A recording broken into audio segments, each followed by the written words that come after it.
이 자리에 하나님의 은혜와 평강이 우리와 함께 하시기를 주님의 이름으로 기원드립니다. 오늘 본문은 엘리야가 세상에서 떠나는 마지막 장면을 가는 스토리입니다. 그 자리에 제자라고 할 수 있는 엘리사가 끝까지 동행하는 장면이 나오고 있습니다.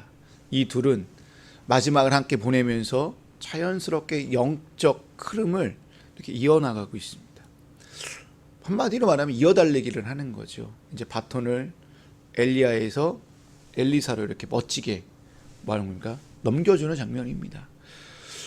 불교를 보게 되면 스님들이 자신의 정신적 후계자에게 의발을 물려주었다고 합니다. 의발이 뭐냐면 낡은 옷 한 벌, 밥그릇 하나가 자신의 삶의 전부를 그 정신적 계승을 하기 위하여 제일 애지자에게, 후계자에게 이걸 넘겨주었다고 합니다. 예전에 섬기던 교회의 목사님이 총회장이 되셔서 취임식에 참석한 적이 있는데요. 거기에 가보니까 직전 총회장이 신임 총회장에게 총회의 신성과 권위를 상징하는 이렇게 예복 옷을 입히고 이렇게 스토를 채워줍니다. 그리고 목에 이렇게 십자가를 걸어주더라고요. 그리고 하나님의 말씀으로 교단을 잘 이끌어달라는 의미로 성경책을 주고요. 또 교단의 헌법, 교단법을 잘 지키고 잘 수호해달라는 의미로 헌법책까지 줍니다. 마지막으로 의사봉이라고 있는 이 나무망치를 건네주면서 회의든 모든 걸 신중하게 잘 사용해 주셔서 총회가 올바르고 할 수 있게 해달라고 이렇게 이런저런 걸 막 주더라고요. 오늘 본문 보면 전임자인 엘리야가 후임자인 엘리사에게 뭔가 인계하는 장면들이 나옵니다. 8절을 보시게 되면 겉옷에 관한 이야기가 나오고요. 그리고 13절, 14절에도 또 겉옷에 관한 스토리가 한 번 더 나옵니다. 하나님께로 돌아가는 날이 가까워오자 엘리야는 자기 생도들을 만나기 위하여 이제 돌아다닙니다. 여기에 함께 만나고자 했던 사람들, 이 선지자 생도들은 아마 바알 앞에 무릎을 꿇지 않았던 자들 중에 한 무리였을 것입니다. 또는 아합과 이세벨에게 맞서 싸운 자들이었을 것입니다. 또 엘리야가 힘들고 어렵게 영적 싸움을 벌일 때마다 뒤에서 힘을 주고 용기를 주던 자들이 마치 오늘 본문에 만나고자 뵀던 선지 생도들이었을 것입니다. 그들 일종의 동역자라고 말할 수 있습니다. 엘리야는 이들을 만나기 위해 길갈을 떠나면서 엘리사 이렇게 얘기합니다. 넌 여기 있어. 근데 엘리사가 뭐라고 합니까? 아닙니다. 제가 스승 곁에 끝까지 가서 저는 끝까지 뭐 하겠습니까? 따르겠습니다 라고 해요. 그리하여 오늘 본문에서 언급하고 있는 것처럼 길갈에서 출발하여 베델, 여리고 마지막인 요단강까지 함께하고 있습니다. 엘리야가 요단강 앞에서 자기의 옷을 이렇게 벗어서 이렇게 말아가지고 이렇게 요단강 강물을 칩니다. 그러자 물이 좌우로 갈라지고 그 두 사람은 마른 강바닥을 밟으면 요단강을 이렇게 건너갑니다. 강을 건넌 후에 엘리야와 엘리사가 간단한 대화를 나눕니다. 9절 말씀입니다. 요단강 맞은편에 이르러 엘리야가 엘리사에게 말하였다. 주님께서 나를 데려가시기 전에 내가 내게 어떻게 해주기를 바라느냐. 엘리사는 엘리야에게 스승님이 가지고 계신 능력을 내가 갑절로 받기를 바랍니다 라고 얘기합니다. 세 번역에서는 능력을 갑절로 받기를 원한대요. 근데 우리 아까 좀 전에 드라마 바이블에서 뭐라고 나옵니까? 성령이 하시는 역사가 갑절이나 내가 있게 해달라고 요청했어요. 근데 우리가 잘 아는 건 이런 것도 아니었어요. 뭐예요? 여러분 잘 아는 건 당신의 영감이 갑절이나 내게 있기를 구합니다 라고 했어요. 엘리사가 스승 엘리야에게 구한 건 무엇이었습니까? 스승에게 임하였던 역사였던 그 성령을 갑절이나 나에게 임하게 해달라는 내용이었습니다. 우리 같으면 뭘 구할까요? 스승님, 모아둔 재산 있으면 저한테 주십시오. 아니 성공하는 비법이나 교회를 부흥할 수 있는 방법도 가르쳐 주십시오. 아니면 대박나는 아이디어를 주셔서 저 잘 먹고 잘 살게 해주십시오. 아니면 스승님 하늘로 올라가기 전에 로또 1등 번호 6개만 알려주십시오 라고 얘기할 것 같아요. 그러나 엘리사는 엘리야에게 구한 것이 무엇입니까?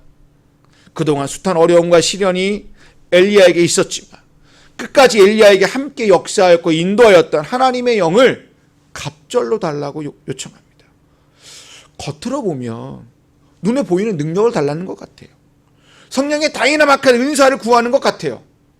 엘리사가 구한 것은 어쩌보면 이러한 능력, 다이내믹한 은사라기보다는 전 이렇게 말하고 싶어요. 엘리야가 하나님과의 그 영적인 깊이, 영적인 넓이를 저에게도 주십시오라고 말하는 것 같아요. 하나님과의 관계에서 나오는 이 깊은 그리고 넓은 영적인 이 관계 속에서 스승 엘리야가 걸어갔던 그 길을 걸어갈 수 있는 힘을 저에게도 주십시오라는 말이 뭡니까? 갑절이라는 말로 표현되는 것 같습니다. 그러니 갑절을 구할 수밖에 없어요. 왜 그러냐? 그럼 북이스라엘은 영적으로 가면 갈수록 지금 엄청나게 타락하고 있습니다. 하나님 자리에 바알이 서 있었고요. 율법보다는 물질과 힘의 논리가 더 우선시되어 힘없고 약하고 연약한 자들이 어디 쓸 곳이 한 군데도 없었습니다. 그런 세상에서 앞으로 엘리사가 해야 될 일이 무엇일까요? 스승 엘리야가 했던 것처럼 살아계신 하나님을 드러내는 일이에요. 끝까지 하나님의 길을 자신도 걸어가면서 엘리야가 여호와만 바라봤던 그 신앙을 자신도 그것을 여호와만 바라보면서 하나님의 길을 걸어가는 것이었다는 겁니다. 엘리사가 갑절을 요구하는 것을 보고 좀 욕심이 많은데 너무한 것 아니야 라고 할 수 있어요. 근데 여러분, 영적인 깊이, 영적인 넓이, 더 나아가 성령의 능력은 우리가 욕심을 부려도 괜찮지 않을까요?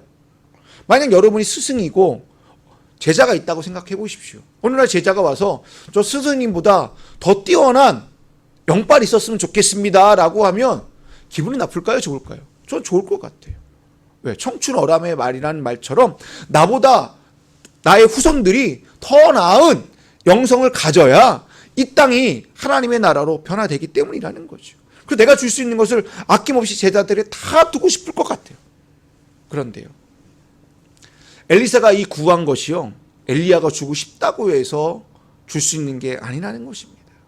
이 모든 것이 하나님의 손에 달려있다라는 거예요. 10절 말씀입니다. 다 같이 볼까요? 너는 참으로 어려운 것을 요구하는구나. 주님께서 나를 너에게서 데려가시는 것을 내가 보면 내 소원이 이루어지겠지만 그렇지 않으면 그것이 이루어지지 않을 것이다 라고 말씀하고 있습니다. 이 말씀을 관련해 조금 더 풀어서 설명하면, 성경 말씀 한번 잘 보십시오. 하나님과 관련된 사람이거나 물건이면 더더욱 내 마음에 들었다고 하여 인간의 눈에 괜찮다고 생각하여 사람을 세우거나 물건을 만지거나 가져갈 수 없습니다. 모든 것이 하나님의 섭리 안에, 하나님의 손 안에 있기 때문에 사람을 세우건 물건을 만지건 물건을 가져가던 하나님의 뭐예요? 응답, 하나님이 예스 해줘야 할 수 있다라는 것입니다. 이처럼 엘리사가 구한 것은 아무리 스승이라 하여도 자신의 것을 그냥 마음껏 나눠줄 수 없다라는 얘기입니다. 여러분, 근데 무당과 잡신들은요, 얼마든지 자기 것들을 마음대로 나눠줄 수 있어요. 무당의 그 능력을 밑에 이렇게 주잖아요. 이렇게 할 수 있어요. 그러나 하나님의 영역, 하나님의 것은 절대로 인간이 함부로 침범할 수 없는 영역이라는 거죠. 그런데 한국교회를 보세요. 지금 언제부터인가 모르게 교회가요, 소유물이 되었어요. 그리고 교회를 돈을 주고 사고 팔아요. 또 지들 마음대로요 넘겨줍니다. 지들 자녀들에게 교회를 뭐예요? 물려주고요, 세습까지 합니다. 이들은 어떤 생각을 하는지 모르겠어요. 교회가 하나님의 것이 아니라 지들의 것이라고 생각해서 그렇게 하는 것 같아요. 그렇게 생각하는 자들은 교회를 그냥 무당화시키는 거예요. 자, 잡신의 장소로 만든다라는 거예요. 무당이 하던 짓을 그대로 교회가 하고 있고 잡신을 섬기는 것들을 교회 안에서 그대로 하고 있기 때문에 지금 한국교회가 가면 갈수록 계속 타락하고 아파하고 있다는 것입니다. 근데 그보다 더 아픈 건 뭔지 압니까? 그것을, 이 같은 짓을 동조하는 사람이 있고요, 추종하는 자들이 있기 때문에요, 자꾸만 하나님의 영역을 인간인 내가 자꾸 침범하는 어리석은 자들이 가면 갈수록 많다라는 것입니다. 여러분, 한번 성경을 한번 천천히 잘 보세요. 성경은 신앙의 계승을 이어나갈 때요, 혈통으로 이어나가지 않았습니다. 분명 구약을 보게 되면 제사장직은 아론의 후손들로 의하여 혈통으로 이어나갔습니다. 근데 이것이 신약 시대에 와서는요, 그거마저도 없어져 버렸어요. 왜냐? 돈의 논리에 의해 내가 제사장직을 하고 싶으면 돈을 주고 가서 사고 팔 수 있었기 때문이라는 거예요. 그리고 예수님이 돌아가시고 교회가 세워졌습니다. 초대교회 사도자를 세울 때요, 절대 이 사도권 역시요, 혈통으로 이어지지 않았다라는 것입니다. 여러분, 신앙의 계승의 큰 줄기는 구약이든 신약이든 초대교회든 지금 2000년의 기독교 역사든 혈통이 아니라 하나님의 영으로 이어져 내려갔다는 것입니다. 구약을 봐도 모세가 여호수아에게 안수하였을 때 여호수아에게 지혜의 영이 충만했다가 되고 있고요. 사무엘이 다윗을 기름 부었을 때요, 여호와의 영에 크게 감동되었다라고 되어져 있어요. 신약에 하면 예수님께서 제자들에게 보혜사 성령을 보내주겠다라고 약속하였습니다. 그리고 나서 오순절 마가의 다락방에서 제자들에게 뭐가 임했습니까? 성령을 그들이 받게 되었다라는 것입니다. 이것처럼 신약이든 구약이든 2000년 기독교 역사든 지금도 신앙의 계승은 하나님의 영으로 계속해서 이어지고 있다라는 것입니다. 오늘 본문에서도 엘리사가 엘리야의 신앙 계승을 할 수 있었던 이유가 어디에 있습니까? 좀 전에 우리가 살펴봤던 9절과 10절 말씀에 다 있습니다. 엘리사가 엘리야에게 구한 성령이 하시는 역사가 갑절이 나에게 있기를 해달라고 하여도 엘리야 마음대로 줄 수도 나눌 수도 없다라는 것입니다. 왜요? 하나님의 손에 달려 있습니다. 하나님의 영이 엘리사에게 임하느냐 임하지 않느냐의 문제인 거예요. 오늘 우리도 구해야 될 건 무엇입니까? 내 아버지의 신앙을 나도 이어받고 싶습니다. 하나님, 우리의 믿음의 선배들의 신앙을 이어받고 싶습니다. 나도 중요하지만 그보다 더 중요한 건 우리의 눈에 보이는 현상을 구하고 능력과 힘을 구하기 전에 하나님의 영, 나와 함께 해달라고. 우리의 가정에 임했던 하나님의 영이, 우리 조상들에게 임했던 하나님의 영이 이 시간 나와 늘 함께 해달라고 먼저 기도해야 한다는 것입니다. 엘리야와 엘리사가 이 대화를 나눌 때에 갑자기 불수레와 불말들이 나타나 두 사람 사이를 이렇게 쫙 갈라놓습니다. 그리고 엘리야만 해오릿바람을 타고 하늘로 이렇게 올라갑니다. 엘리사가 그 광경을 목격하고 이렇게 외칩니다. 나의 아버지 이스라엘의 병거이시며 마병이시여 라고 외칩니다. 여러분, 이 외침은 어떻게 보면 더 이상 스승을 만날 수 없다라는 아픔과 슬픔에 나오는 탄식이처럼 느껴질 수 있지만, 다른 한편으로는 한 신앙인에 대한 존경의 표현을 나의 아버지라고, 이스라엘의 병거요 이스라엘의 마병이라고 표현한 것 같습니다. 왜 엘리사가 엘리야를 이렇게 해칠 수밖에 없었을까요? 분명히 엘리야는 육적인 아버지는 아니잖아요. 엘리사는 이렇게 느꼈던 것 같아요. 주님의 정신을 가르쳐 준 분이 엘리야고, 하늘의 법칙과 하늘의 가치를 길러준 분이 엘리야이기 때문에, 엘리야는 나의 정신적인 아버지야 라는 의미로 나의 아버지라고 한 것 같아요. 또 엘리사가 스승 엘리야를 보니까 우상과 불법과 불의로 무너져가는 이 나라를 여호와의 신앙으로 세우는 자였고, 누구보다도 나라를 사랑하여 나라를 지키는 자였고, 힘들고 어려운 편에 있던 자였기 때문에 이분이 진짜 이스라엘을 지키는 자라는 의미로 이스라엘의 병거요 마병이야라고 외친 것 같습니다. 그럼 엘리야를 보시게 되면 나라를 지키기 위하여 크게 두 가지 일어납니다. 그 중에 첫 번째가 뭐냐면, 이스라엘 사람들이 그동안 섬겨왔던 바알의 우상을 다 제거해버리고 바알의 선지자들을 다 없애버립니다. 오직 하나님만 드러나게 하셨다라는 거예요. 두 번째는 뭐냐면, 아합과 이세벨이 이 왕과 부인이 나봇의 포도원을 빼앗는 거예요. 그걸 보면서 아합이 화가 나서 사회정의가 무너졌다고 생각하여 뭐합니까? 아합과 이세벨을 꾸짖습니다. 그럼 무엇입니까? 엘리야가 한 것은 딱 두 가지예요. 우상을 제거하여 하나님을 하나님답게 드러냈다는 것이고, 두 번째는 이스라엘의 무너진 정의를, 사회 정의를 세워 나갔다는 것입니다. 엘리사도 스승 엘리야의 한 일들뿐만 아니라 엘리야가 행했던 수많은 이적들도 그대로 이어나가고 싶어서 어떻게 합니까? 자기 옷을 찢습니다. 그리고 엘리야가 던져놓은 옷을 줍습니다.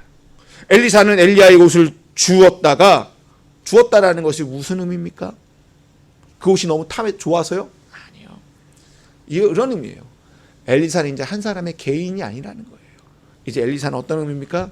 너는 이스라엘을 이끌어갈 위대한 영적인 계승자라는 것을 그 옷을 주었다는 의미에 담겨져 있다는 거예요. 그래서 이 엘리야의 옷을 이렇게 주어가지고 어떻게 합니까? 좀 전에 자기 눈앞에서 스승이 보여줬던 그것을 똑같이 합니다. 요단가에서 물을 내려칩니다. 그럼 이렇게 외칩니다. 엘리야의 하나님 여호와는 어디에 계십니까? 라고요. 그러자 물이 갈라졌습니다. 엘리사는 강을 똑같이 건너갑니다. 마치 엘리야가 8절에서 한 것을 14절에서 엘리사도 똑같이 합니다. 무슨 의미입니까? 분명히 스승했던 일을 제자인 엘리사가 똑같이 했습니다. 하나님의 관점에서 생각해 보십시오. 하나님의 관점에서 생각하면 엘리사를 인정해 주는 거예요. 너는 이제 엘리야의 후계자야. 너가 이제는 영적인 리더야. 너가 이제 이스라엘을 이끌어가야 할 탑 리더이니까 너에게 내가 인정할게라는 의미로 그러한 이적을 행하게 되었다라는 거예요. 엘리사를 더 확고하게 세워주기 위하여 15절에 따르니까 엘리사가 구한 것을 그대로 응답되었습니다. 15절 말씀 보실까요? 맞은편에 여리고 있는 선지자의 제자들이 그를 보며 말하기를 엘리야의 성령이 하시는 역사가 엘리사 위에 머물렀다고 하고 가서 그에게 나아가 땅에 엎드려 그에게 경배하였다라고요. 누가 본 거예요? 여리고에 있는 선지자의 제자들이 엘리사에게 임한 성령이 하시는 역사를 그들이 보고 엎드려 경배하였다라는 겁니다. 이건 누가 준 거예요? 하나님이 주신 거예요. 다시 말하면 하나님이 엘리사를 인정했다라는 겁니다. 이제 엘리사도 엘리야가 걸어갔던 오직 여호와의 신앙의 길을 이어나가는 자가 되었습니다. 그리고 이스라엘 사람에게 신앙의 길을 가르쳐 주는 자가 되었고요. 정신적으로 바로 세우는 자가 되었고요. 더 나아가 우상과 아합과 같은 불의한 왕과 지도자들과 맞설 수 있는 명분을 갖게 되었다는 거예요. 이 모든 것을 할 수 있던 그 원동력은 무엇입니까? 바로 엘리야의 영감을 갑절이나 구했기 때문에 이 모든 것이 가능하게 되었다라는 것입니다. 또한 엘리야에게 역사하였던 그 하나님이 엘리사에게도 역사였기 때문에 이 모든 것을 이룰 수 있게 되었다라는 거예요. 그 증거가 무엇인지 압니까? 엘리사가 죽을 병이 들자 그 당시 때 왕이었던 이스라엘 왕 요아스가, 지금 읽는 세 번역에서는 여호와스라고 번역하고 있습니다. 아무튼 이스라엘 왕 요아스가 엘리사가 엘리야에게 한 말을 그대로 똑같이 하고 있습니다.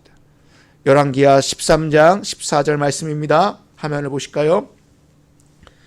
엘리사가 죽은 병이 들자 이스라엘 왕 여호와스가 그에게 내려왔고 그리고 그 눈앞에서 눈물을 흘리며 말하였다. 나의 아버지 이스라엘의 병거와 마병이시여. 뭡니까? 이 말을 지금 엘리사가 듣잖아요. 좀 전에 자기가 스승 엘리야에게 했던 겁니다. 이제는 왕이 나에게 나의 아버지라고 얘기하고 있고요. 이스라엘을 지키는 병거요 마병이라고 얘기하고 있습니다. 뭡니까? 엘리야의 그 영적인 리더가 엘리사에게 그대로 잘 승계되었다라는 것이 바로 13장 14절에서 보여주고 있다라는 것입니다. 그렇다면 오늘 우리에게도 똑같이 말하고 있습니다.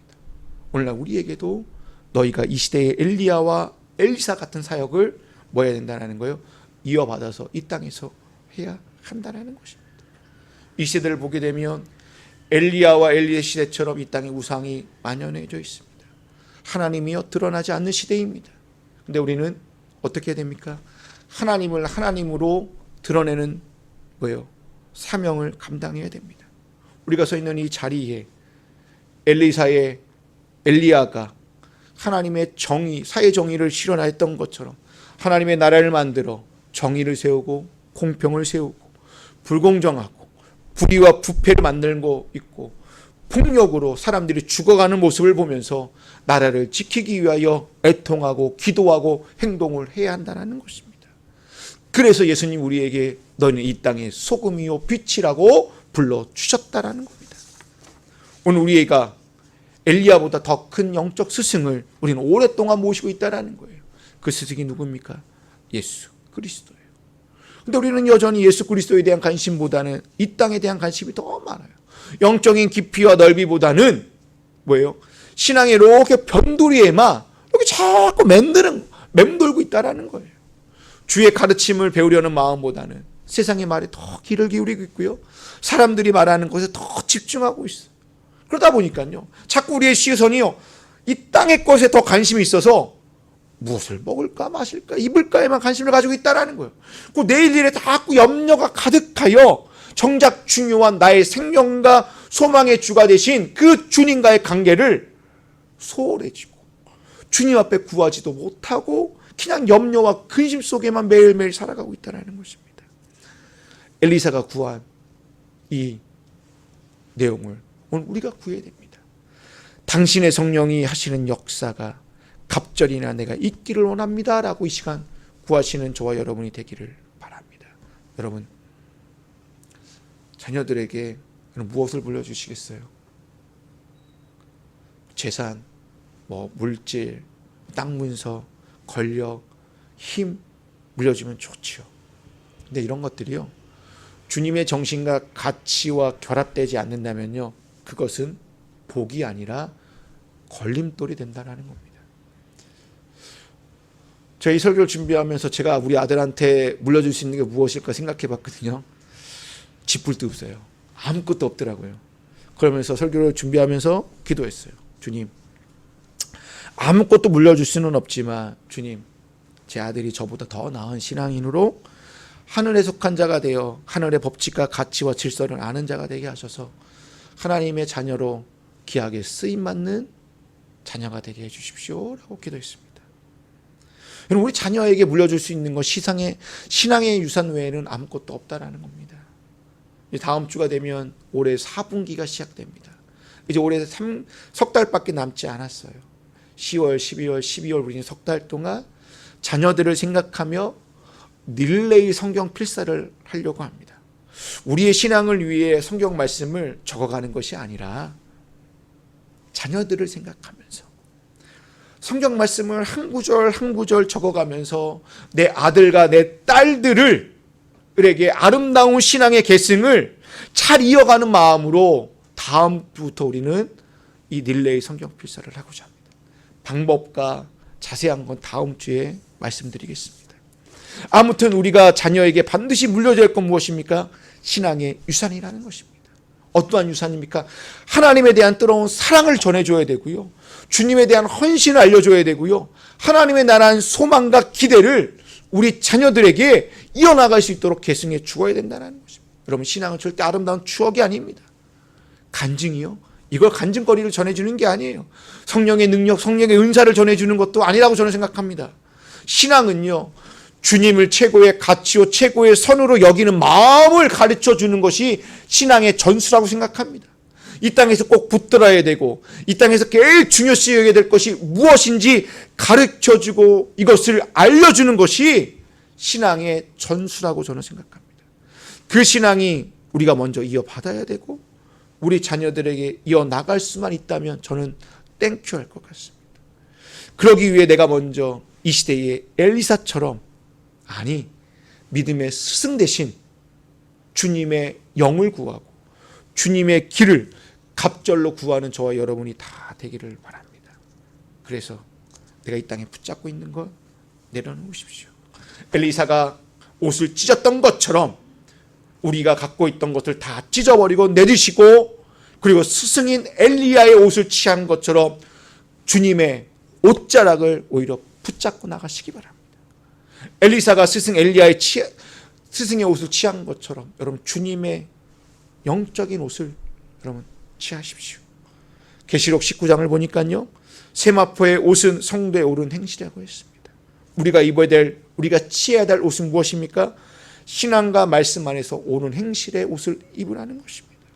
사도 바울은 골로새 교회에게 이렇게 편지하였습니다. 화면을 보실까요? 골로새서 3장 9절 10절입니다.